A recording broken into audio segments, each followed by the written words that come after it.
Nous continuons à parler comme si nous avions encore le pouvoir, mais en fait nous ne l'avons pas.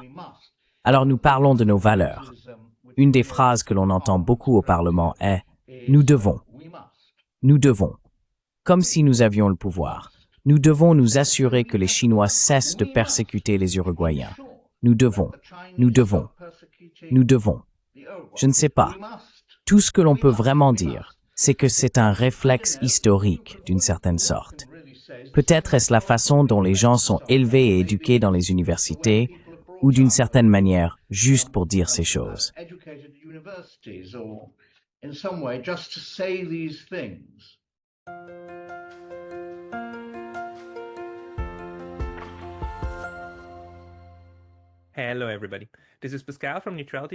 Bonjour à tous, je suis Pascal de Neutrality Studies et aujourd'hui j'ai le grand honneur de parler à Lord Robert Skidelsky, qui est professeur émérite d'économie politique à l'Université de Warwick, auteur d'une biographie en 3 volumes de l'économiste John Maynard Keynes.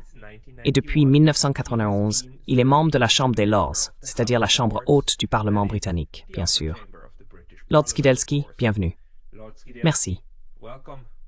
Lord Skidelsky, vous avez récemment écrit un article d'opinion dans The Guardian, dans lequel vous avez critiqué la politique britannique envers la guerre en Ukraine. Puis, le lundi 17 mars, vous avez de nouveau répété votre critique également au Parlement. Vous avez parlé de la nécessité de la paix et de la diplomatie, et vous avez de nouveau été critiqué pour cela. Pourriez-vous peut-être nous donner l'essentiel de ce que vous pensez que le Royaume-Uni fait actuellement de mal dans son approche envers, eh bien, l'Ukraine et la Russie?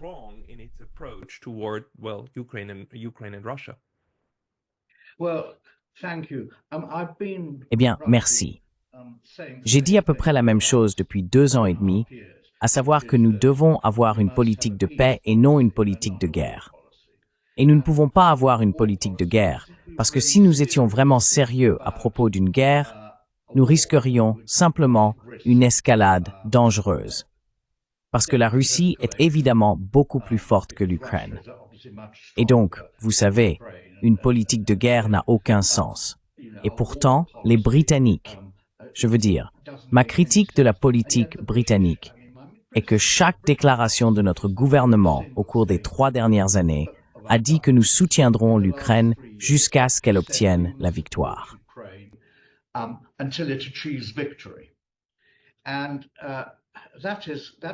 Et cela a toujours été mensonger. C'était toujours un mensonge. Il n'allait jamais faire ça. Mais ce que cela a fait, c'est encourager la guerre à continuer encore et encore. Maintenant, ce qui s'est passé, c'est que les Américains ont simplement jeté cela à la poubelle. Ce scénario est maintenant abandonné. Donc ce qu'ils essayent de faire, je pense, les Britanniques, avec les Européens, c'est de trouver un moyen de s'insérer dans un processus de paix qu'ils n'ont jamais initié. Donc je pense que c'est la difficulté pour la politique britannique en ce moment.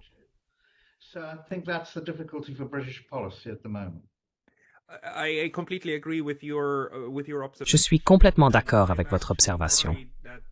Je suis en fait préoccupé par le fait que la manière dont le Royaume-Uni et les Européens tentent d'aborder la paix en Ukraine est contre-productive pour le processus de paix en cours, car il semble que le Royaume-Uni et l'Europe s'accrochent encore à une paix qui est essentiellement une reddition de la Russie. Le voyez-vous de cette façon également?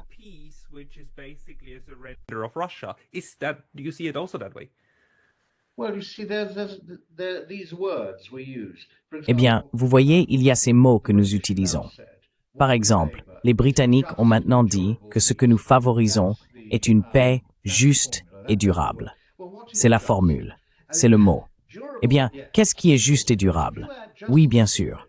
Mais si vous ajoutez la justice à cela, alors bien sûr vous détruisez presque immédiatement la possibilité de paix, car nous comprenons la justice dans ce pays, principalement comme une restauration de l'intégrité territoriale de l'Ukraine, le paiement par la Russie de réparation pour les dommages, la mise en jugement des criminels de guerre, et ainsi de suite. Nous comprenons cela comme les exigences d'une paix juste. Mais si c'est notre politique, nous n'obtiendrons pas du tout la paix. Parce que vous n'obtenez ce genre de paix, je pense, que si vous battez un pays en guerre. Alors, vous pouvez extraire ce genre de paix. Mais nous sommes loin de faire cela ou de suggérer que c'est la voie que la guerre devrait suivre.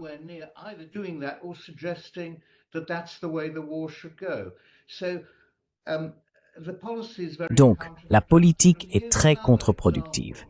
Et voici un autre exemple de politique contre-productive. L'idée que la Grande-Bretagne, la France et un ou deux autres pays que nous appelons la coalition des volontaires enverront des troupes et des avions de maintien ou d'imposition de la paix en Ukraine. Eh bien, cela n'a jamais été envisageable. C'était insensé de penser que quelqu'un serait d'accord avec cela. Certes, les Américains n'étaient pas d'accord, parce que cela semblait nécessiter ce qu'on appelait un soutien américain. Et les Russes n'y auraient pas consenti, parce qu'ils avaient mené une guerre pour empêcher les troupes de l'OTAN d'entrer en Ukraine. Suggérer que vous avez un groupe de troupes de l'OTAN et que vous ne les appelez pas l'OTAN, mais la coalition des volontaires, là pour faire respecter le cessez-le-feu, est quelque chose qu'ils n'auraient jamais accepté.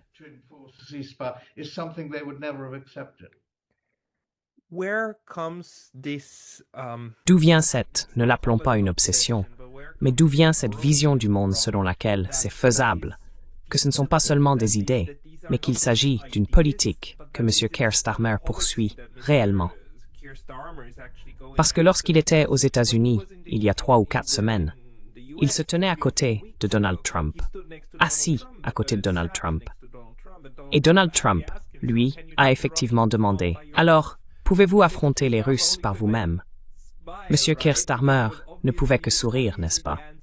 Parce qu'évidemment, la réponse est non. Pourquoi cette idée existe-t-elle que les Européens doivent d'une manière ou d'une autre diriger une force, sachant que la seule façon d'y parvenir est avec les Américains en soutien? D'où cela vient-il?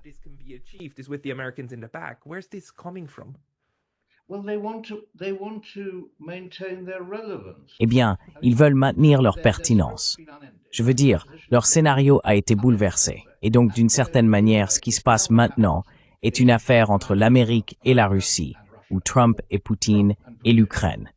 Et l'Ukraine devra plus ou moins accepter ce sur quoi les deux grandes puissances peuvent s'entendre. Maintenant, où se situe l'Europe dans tout cela?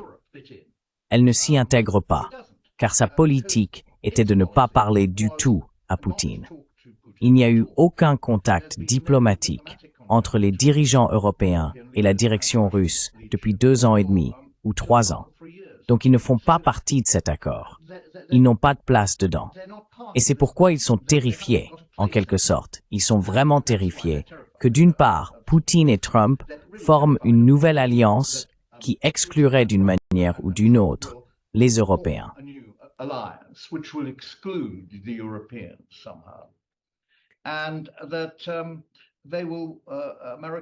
Et que l'Amérique se retirera de l'OTAN, abandonnera l'OTAN, et cela obligera les Européens à réfléchir sérieusement à leur défense. Et c'est là que je pense que le jeu se situe maintenant. Tous les Européens ont dit qu'ils devaient augmenter leurs dépenses de défense. Ils soutiennent que c'est pour faire face à la menace russe. Mais ce n'est pas tant pour faire face à la menace russe, car je ne pense pas qu'il y ait réellement une menace russe. C'est pour répondre à la demande des États-Unis que l'Europe commence à payer beaucoup plus pour sa propre défense. Pour le moment, je pense qu'il est juste de dire que l'Amérique contribue à 75% du coût de l'OTAN. Et Trump dit que nous n'allons pas vous défendre éternellement. Si vous voulez une politique distincte, vous devez avoir une politique de défense distincte. Sinon, nous décidons des principales questions entre la Russie et l'Europe.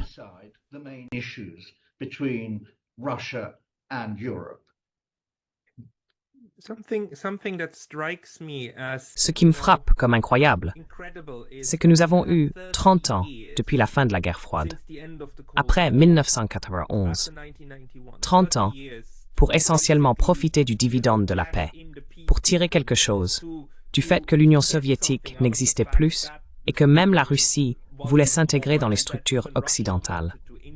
Et, vous savez, si vous regardez la façon dont la guerre contre le terrorisme depuis 2001, comment la Russie a en fait soutenu beaucoup de ce qui s'est passé. au moins en 2001, et comment des personnes comme Gorbatchev et après lui aussi Eltsine ont essayé de continuer à construire cette maison européenne commune. Et comment cela a été totalement rendu impossible, aussi par la façon dont les Européens ont abordé la Russie. Je me demande, que peut-on faire pour désamorcer la situation?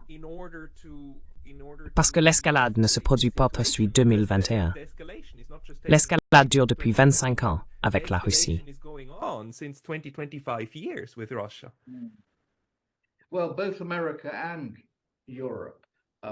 Eh bien, l'Amérique et l'Europe étaient vraiment responsables de l'échec à tirer parti du dividende de la paix. Et je blâme l'Amérique plus que l'Europe. L'idée était vraiment que nous avions gagné. Nous avons gagné, et donc nous pouvons créer le nouvel ordre mondial. Et le nouvel ordre mondial, parce que nous avons gagné, est unipolaire. L'Amérique est le seul pôle restant. D'une certaine manière, le langage était assez logique.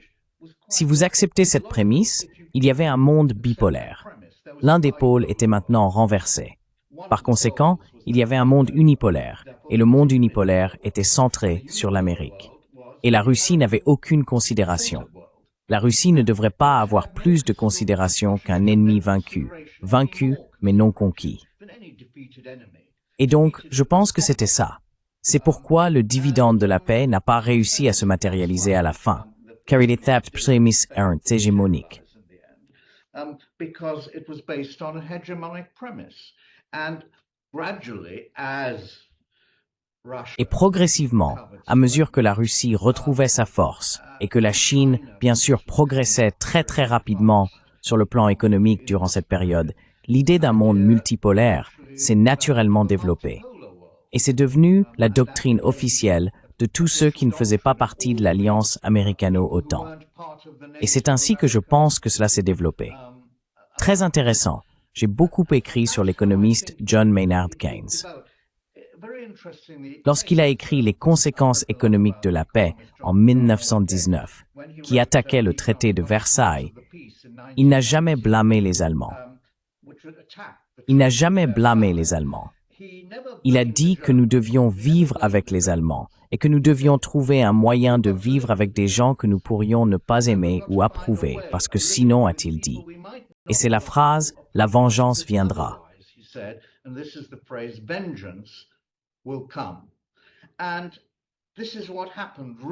Et c'est ce qui s'est vraiment passé, d'une certaine manière, après la fin de la guerre froide et la reprise par la Russie, non seulement d'une certaine force, mais aussi d'une certaine confiance en soi, qui avait été complètement anéantie. Ensuite, ce grand sentiment d'humiliation, et nous aurions dû absolument clouer notre promesse initiale que l'OTAN ne serait pas élargie vers l'Est. Et nous aurions dû le clouer. Je veux dire, nous ne l'avons jamais fait. Nous avons été négligents à ce sujet, parce que nous avions gagné. Quel obstacle y avait-il à l'expansion sans fin de l'OTAN vers l'Est? Et après tout, ce n'était pas seulement que nous avions gagné, mais nous étions bons. Nous étions le bon côté. Par conséquent, nous n'avions aucune intention agressive. L'OTAN était simplement un parapluie pour toutes les nations éprises de paix qui craignaient que la Russie ne les attaque, en quelque sorte. Un surstep d'état d'esprit.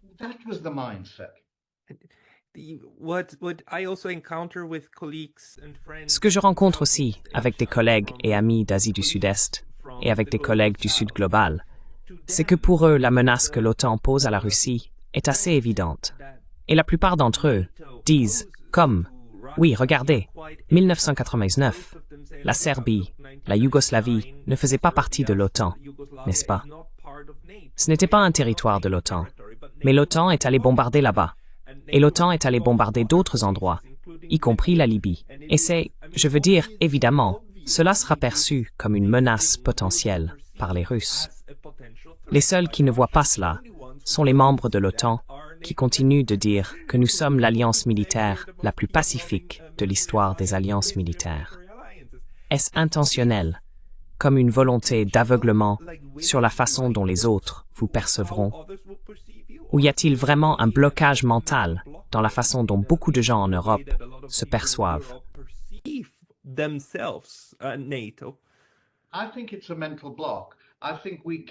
Je pense que c'est un blocage mental. Je pense que nous ne pouvons pas commencer à imaginer comment nous apparaissons aux autres, parce que nous avons raison. Et par nous, je veux dire l'Europe. Dans la façon dont l'Europe et l'Amérique se perçoivent, elles sont dans la tradition directe des Lumières, du progrès, du pacifisme. Et sur leur chemin se trouvent tous ces mauvais États. Maintenant, ces mauvais États sont à la traîne, malheureusement, mais un jour, ils rattraperont leur retard. Et tout ce que nous pouvons faire pour les encourager à rattraper leur retard est justifié. Parce qu'une fois qu'ils auront rattrapé leur retard et qu'ils auront accepté nos valeurs, alors le monde sera pacifique. Donc, vous pouvez presque justifier cette cécité en termes de politique de paix. Une politique de paix à long terme. Faire en sorte que tout le monde dans le Sud global, tout le monde en Asie, pense comme nous, adopte nos valeurs, et alors nous aurons une paix perpétuelle.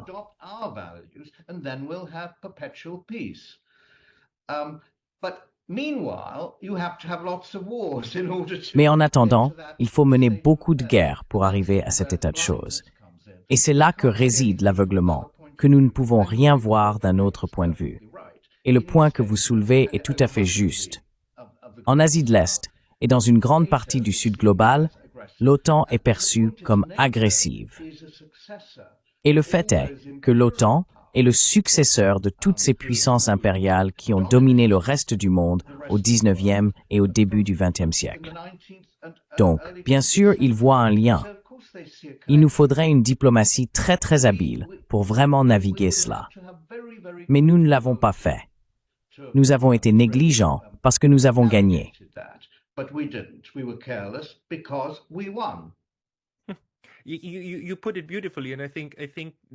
Vous l'avez exprimé magnifiquement. Et je pense que c'est exactement le problème que l'Europe a en ce moment. Cela me surprend simplement parce qu'il y a beaucoup de bons penseurs. Il y a évidemment beaucoup de gens, y compris des universitaires, qui essayent de regarder les choses sous différents angles. Mais de nos jours, il est difficile de convaincre quiconque, en Europe, de réellement repenser le cadre général de la guerre en Ukraine. Et c'est aussi le cadre général, comme vous l'avez dit, de cette tradition des Lumières, qui a évidemment eu tant de manières négatives de se manifester, n'est-ce pas? Et surtout, si vous regardez la façon dont la partie colonisée du monde a vécu les Européens, ils les ont perçus comme extrêmement violents, n'est-ce pas? Pourquoi cette partie de notre histoire européenne est-elle encore si étrangère à de nombreux Européens?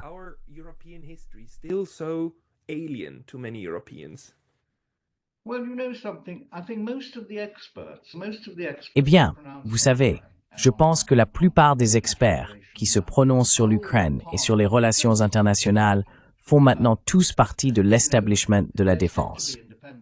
Vous savez, on dit qu'ils sont indépendants, mais ils ne le sont pas vraiment. Je veux dire, il y a beaucoup de gens dont la vie et l'influence dépendent vraiment de leur connexion avec l'establishment de la défense et de la politique étrangère des pays américains et européens. Ils ne sont pas indépendants. Et les journaux suivent cela. Maintenant, le point de vue des journaux est très préoccupant. Et je ne comprends pas vraiment comment ça fonctionne même.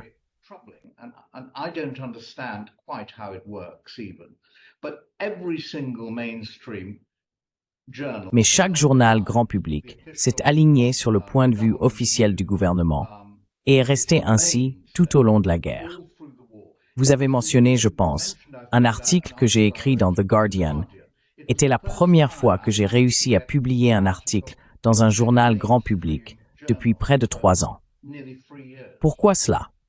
C'est encore quelque chose sur lequel je pense que les historiens vont débattre éternellement.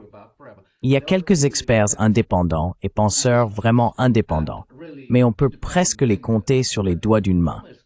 Je veux dire, par exemple, un très connu est Jeffrey Sachs, et il s'exprime de manière très lucide et courageuse.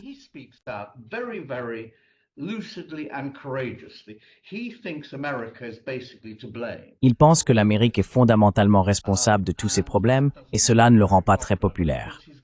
Mais bien sûr, il a un très grand nombre de partisans. C'est un penseur véritablement indépendant et je peux penser à 1 ou 2 autres personnes. mais la plupart d'entre eux sont liés à l'establishment de la défense et de la politique étrangère. C'est probablement la réponse. Mais pourquoi les journaux devraient-ils exister dans notre pays? Je pense au Royaume-Uni. Je ne suis pas sûr. Je ne sais pas assez sur ce qui se passe ailleurs. Je pense qu'il y a plus de variété dans certains autres pays européens, et même en Amérique. Mais pourquoi la Grande-Bretagne devrait-elle être si simplement univoque? Et je l'appelle bellicisme.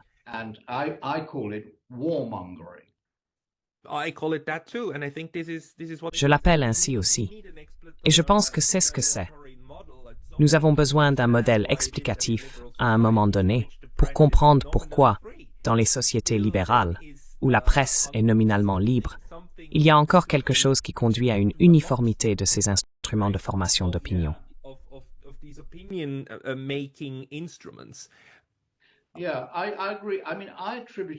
Oui, je suis d'accord. Je veux dire, je l'attribue à l'une des trois choses en Grande-Bretagne. Tout d'abord, cette sorte d'approche morale selon laquelle, vous savez, la moralité est avec nous et la moralité est essentiellement la démocratie. Et donc, c'est notre mission. La deuxième chose, et je pense que c'est un réflexe impérial, et la Grande-Bretagne était particulièrement habituée à imposer la loi à de grandes parties du monde. Et bien sûr, la langue anglaise était le moyen pour l'embrace se faire.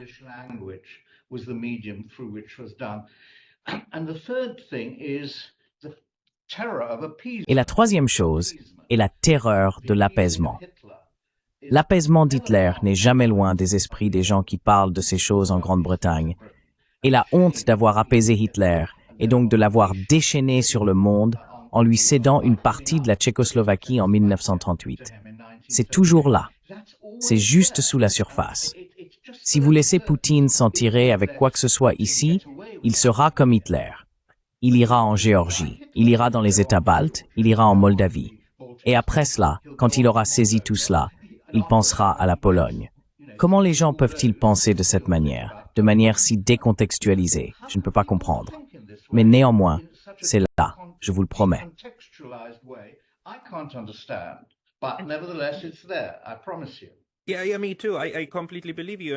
Oui, moi aussi, je vous crois complètement. Et c'est ce que nous lisons tout le temps dans tous les journaux.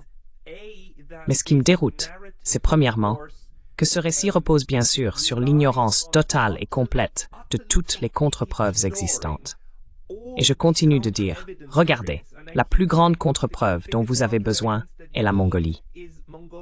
Si votre récit est que les régimes autocratiques veulent détruire les démocraties parce qu'ils les craignent tellement, alors expliquez-moi comment il se fait que la petite Mongolie, coincée entre deux géants, se démocratise magnifiquement et constamment. Et ni les Russes ni les Chinois n'interviennent du tout. Ils en sont tous deux très satisfaits, n'est-ce pas? C'est un point. L'autre, bien sûr, est que ce récit exclut également la conséquence logique. Parce que si M. Poutine était Adolf Hitler, il serait un Adolf Hitler avec des bombes nucléaires. Et il faudrait mener une guerre jusqu'au bout avec un Hitler nucléaire. Et cela est également exclu.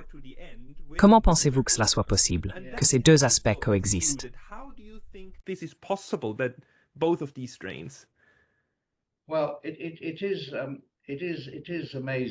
Eh bien, c'est incroyable. Et vous auriez pu ajouter la Finlande à la Mongolie, qui a cohabité avec la Russie pendant 80 ans, sans les Russes, après la guerre d'ailleurs. Je ne dis pas que Poutine a été brillant dans tout ce qu'il a fait. Je veux dire, à mon avis, c'était une erreur d'envahir l'Ukraine. Je veux dire, il a été provoqué, oui, mais il a sérieusement mal calculé. Je pense qu'il pensait qu'il atteindrait ses objectifs en très peu de temps. Mais en fait, ce qu'il a fait, c'est qu'il a fait entrer 2 personnes supplémentaires dans l'OTAN. Donc, il a fait des erreurs de calcul qui sont assez graves. Je ne dis pas, regardez, Poutine a tout fait brillamment et l'Amérique a tout fait terriblement. Je ne dis pas cela. Mais ce avec quoi je suis complètement d'accord avec vous, c'est qu'il n'y a aucune preuve que Poutine est simplement un expansionniste. Les preuves sont énormes que son idée principale était d'empêcher l'OTAN de placer des missiles aux frontières russes, que c'était l'objectif principal.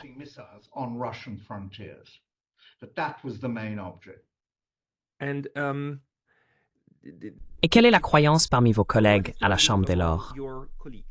Vous êtes, si je comprends bien, une voix assez solitaire qui dit que nous devrions à nouveau utiliser la diplomatie. Pourquoi l'establishment politique britannique est-il si obstiné dans cette approche?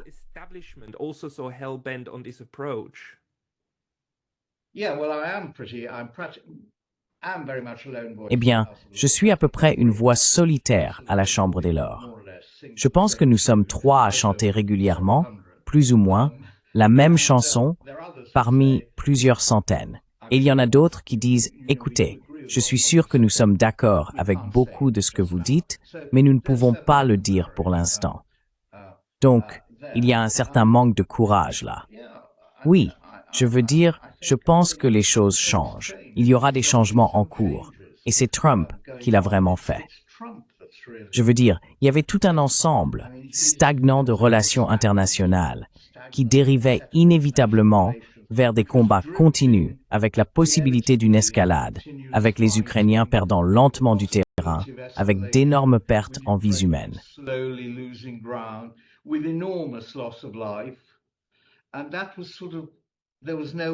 Et c'était en quelque sorte, il n'y avait aucun moyen de percer cela.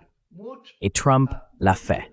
Est-ce que la ligne britannique, comme je pense l'avoir mentionné plus tôt, c'est que nous voulons juste, mais pour être durable, la paix doit être juste.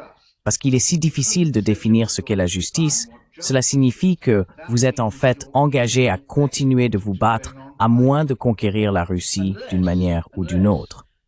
Mais cela, bien sûr, personne n'est vraiment prêt à le faire, à risquer ce genre de guerre contre la Russie. Donc toute la position britannique, et à mon avis européenne, est hypocrite. C'est en quelque sorte trompeur. C'est une illusion. C'est rempli de clichés. C'est comme si des gens avaient subi une lobotomie de certaines parties de leur cerveau pour qu'ils ne puissent plus réfléchir à ces choses. Je trouve cela terrifiant.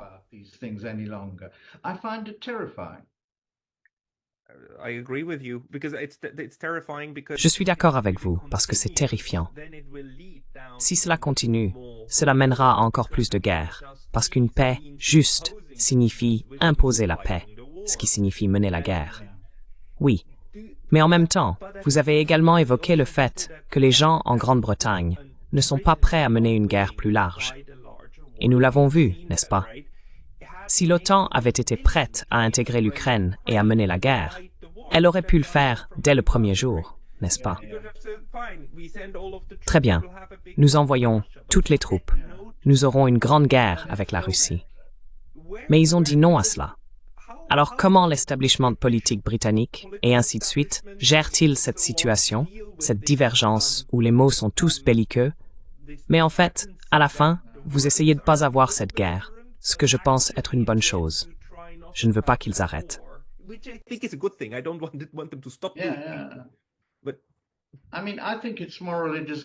Je veux dire, je pense qu'il est moralement révoltant de mener une guerre jusqu'à la dernière goutte de sang ukrainien. Je pense que c'est moralement révoltant. Si vous croyez vraiment que l'Ukraine se bat en première ligne pour la démocratie, vous devez y aller et vous battre avec eux. Sinon, c'est immoral.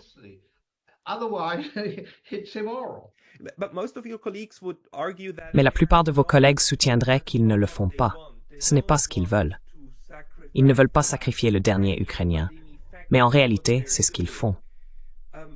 Comment vivent-ils avec cela? Ils disent par exemple que les Ukrainiens doivent continuer à se battre, mais nous voulons la paix pour eux. Cela a-t-il un sens pour eux?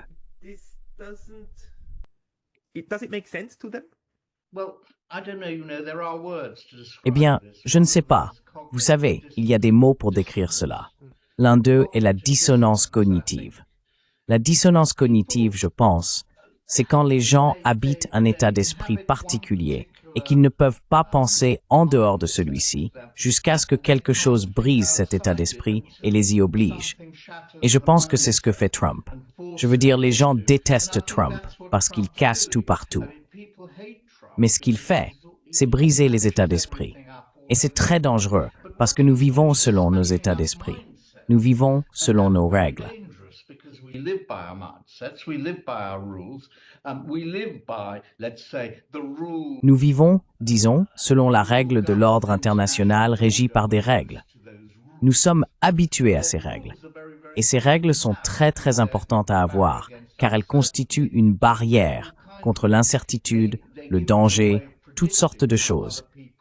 Elles vous permettent de prévoir comment les autres agiront. Et donc, en ce sens, je ne suis pas contre les règles.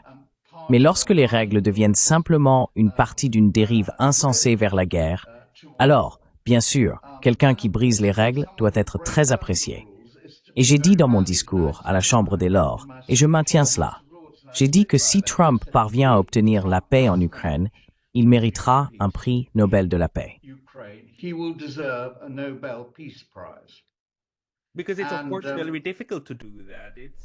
Parce que c'est malheureusement difficile à faire. Il est très difficile de rendre ces armes silencieuses. Et il l'a effectivement dit récemment. Il y a beaucoup d'armes pointées les unes sur les autres. Ce ne sont pas seulement les États. Ce sont ces troupes, n'est-ce pas? Et il faut d'une manière ou d'une autre les amener à un processus pour arrêter de tirer. To stop firing.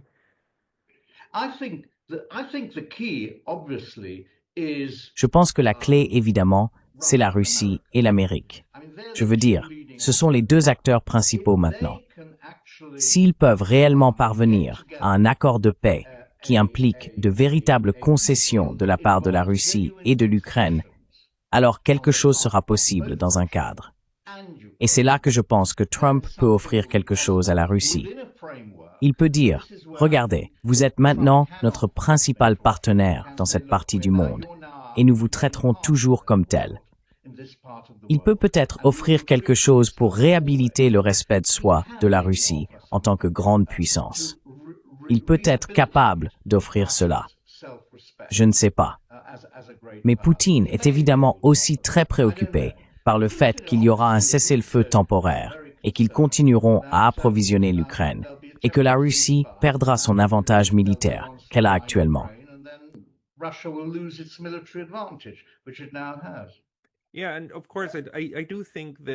Oui, et bien sûr, je pense que l'estime de soi des Russes n'a jamais été aussi grande qu'aujourd'hui, parce qu'ils ont réussi à tenir si longtemps dans quelque chose.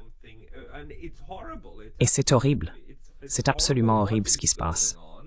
Mais quelque chose avec lequel les Européens et les Américains pourraient aider la Russie, c'est bien sûr de trouver un nouvel accord avec l'Ukraine. Et aussi, aucun Russe que je connais, personne dont j'ai jamais entendu parler, n'a dit que nous devrions avoir l'ensemble de l'Ukraine, parce qu'ils savent que l'absorption de cette partie orientale de l'Ukraine serait une pilule empoisonnée, n'est-ce pas? Donc, ce dont vous avez besoin, c'est d'un moyen d'arriver à un arrangement fonctionnel avec les anciens ennemis. Et c'est quelque chose où l'Europe et les États-Unis peuvent beaucoup aider, n'est-ce pas? Afin de guérir ces blessures.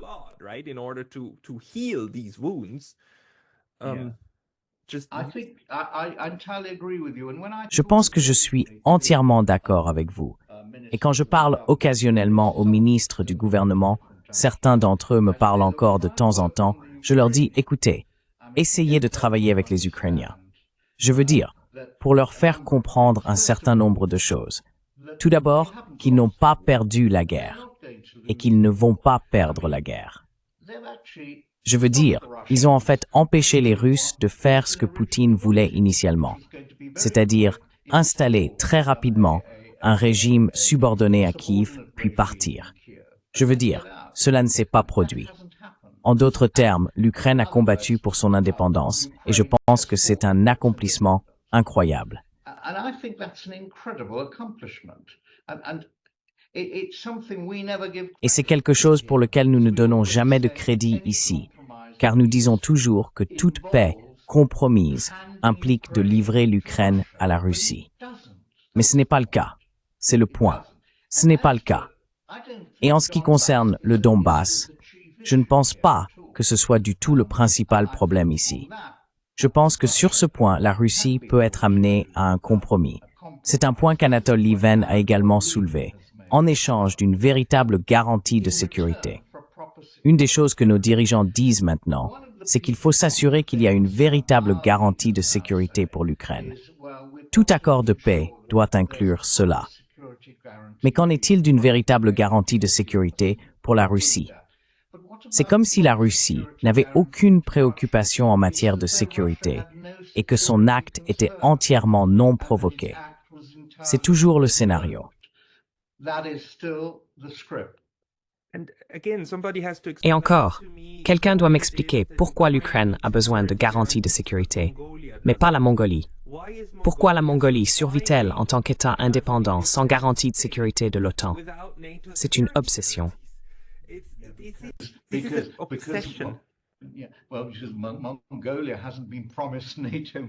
Eh bien, parce que la Mongolie n'a pas été promise à l'adhésion à l'OTAN. C'est ce qu'ils disent. Vous voyez. Mais bien sûr, ce qu'ils veulent dire, c'est que d'une part, ils veulent dire que, oui, l'OTAN est un peu un problème pour la Russie. Mais d'autre part, il est parfaitement raisonnable pour l'Ukraine de rejoindre l'OTAN parce que l'OTAN est une organisation pacifique et ne menace personne.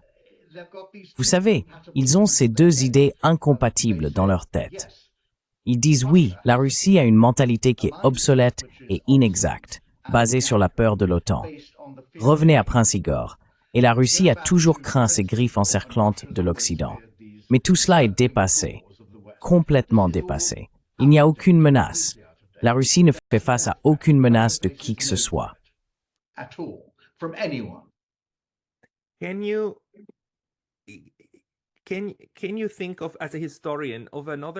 Pouvez-vous penser, en tant qu'historien, à une autre époque ou un autre lieu, où, dans une société, comme dans la société européenne, vous avez des récits très importants qui sont en même temps si contradictoires, comme votre propre récit?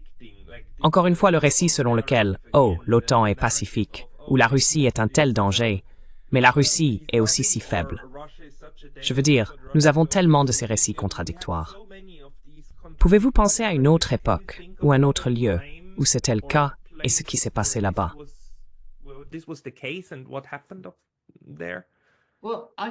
Eh bien, je pense qu'il y a eu moins de ce conflit dans le passé qu'il n'y en a maintenant. Et la raison, je pense, est que les personnes qui sont Turing,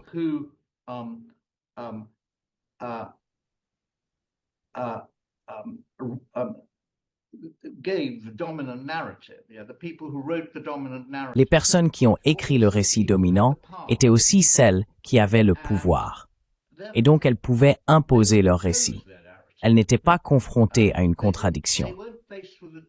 Alors que maintenant, nous voulons toujours écrire le récit, mais sans le pouvoir, ce qui donne lieu à une sorte de suffisance morale, qui en réalité empêche les gens de réfléchir sérieusement aux choses.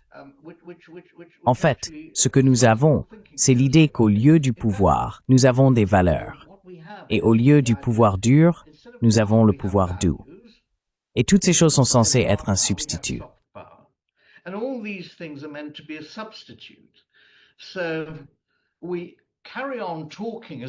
Alors nous continuons à parler comme si nous avions encore le pouvoir. Mais en fait, nous ne l'avons pas. Alors, nous parlons de nos valeurs. Une des phrases que l'on entend beaucoup au Parlement est « nous devons ». Nous devons. Donc nous avons le pouvoir. Nous devons nous assurer que les Chinois cessent de persécuter les Ouïghours. Nous devons. Nous devons. Nous devons. Je ne sais pas. Tout ce que vous pouvez vraiment dire, c'est que c'est un réflexe historique d'une certaine sorte. Peut-être est-ce la façon dont les gens sont élevés et éduqués dans les universités ou d'une certaine manière juste pour dire ces choses. La législation. J'ai du mal avec ça. Je trouve difficile de surmonter cela.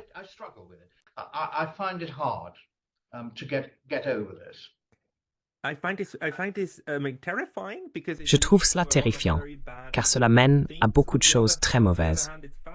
D'un autre côté, c'est fascinant de voir qu'il est si difficile pour les Européens, et pas seulement pour les Européens, de sortir de cet état d'esprit consistant à tout imposer, tout en affirmant qu'ils ne sont pas ceux qui sont impérialistes.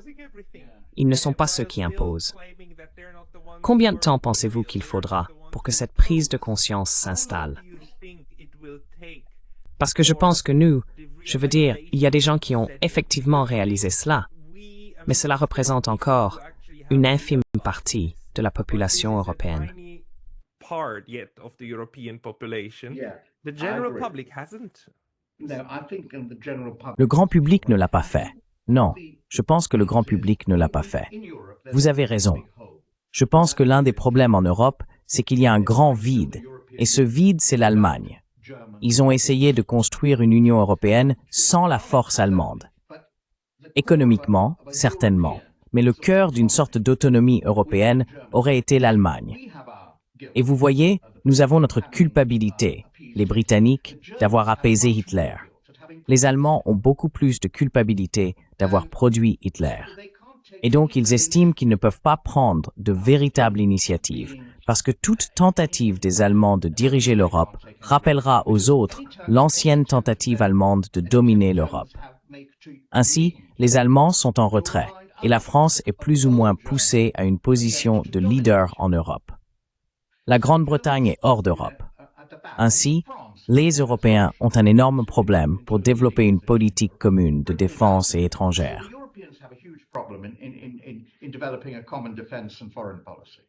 Are we Europeans and Sommes-nous, Européens, une fois de plus, comme si souvent, enfermés dans une impasse que nous avons nous-mêmes créée?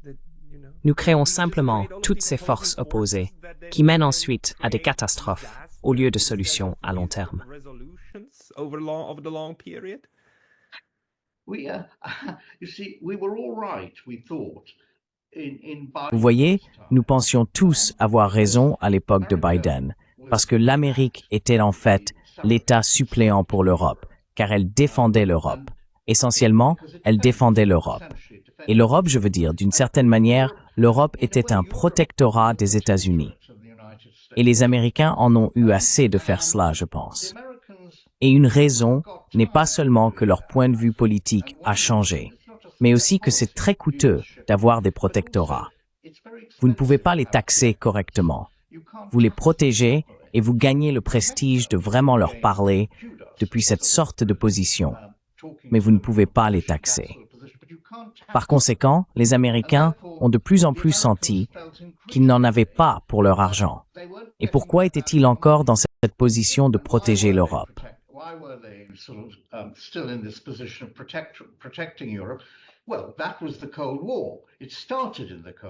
Eh bien, c'était la guerre froide. Elle a commencé pendant la guerre froide. Et avec ce récit particulier selon lequel les Russes, avec leurs énormes armées de la Seconde Guerre mondiale, qui avaient vaincu Hitler, étaient prêts à balayer le reste de l'Europe. Cela a conduit à la formation de l'OTAN. Cela a conduit à la garantie nucléaire américaine pour l'Europe. Maintenant, les Américains ne peuvent pas tout à fait accepter que le même récit continue, bien que sous le couvert d'une autre menace russe. Et donc, les Américains n'aiment pas qu'on leur vende un chat en poche, qu'on les mène en bateau. Ils pensent qu'on les mène en bateau. Et cela, je pense, est à la base de la nouvelle politique de Trump, que je pense que beaucoup d'Américains soutiennent.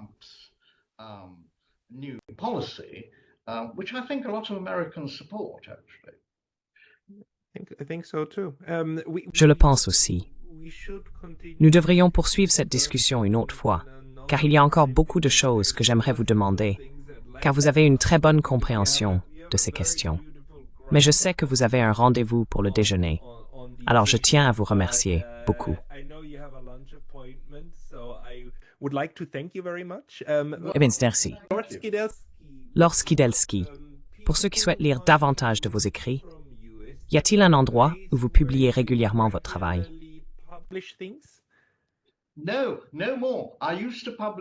Non, plus maintenant. J'avais l'habitude de publier pour Project Syndicate une fois par mois. J'avais une chronique, mais ensuite, ils ont essayé de censurer ce que j'écrivais sur l'Ukraine en particulier. Alors j'ai dit, je ne vais plus écrire pour vous. Je dois dire que Jeff Sachs a eu la même expérience. Il y a de la censure. Nous avons tous les deux décidé cela indépendamment. Donc je n'ai pas de plateforme régulière maintenant. Et je réfléchis à comment je pourrais en obtenir une. Substack. Substack est une plateforme de publication formidable. Vous avez raison. Substack est la voie à suivre. Et j'essaie de le faire. Faites-le moi savoir quand vous le ferez. Je m'assurerai de le partager également avec ce public. Lord Skidelsky, merci beaucoup pour votre temps aujourd'hui. Merci. Merci de m'avoir posé la question.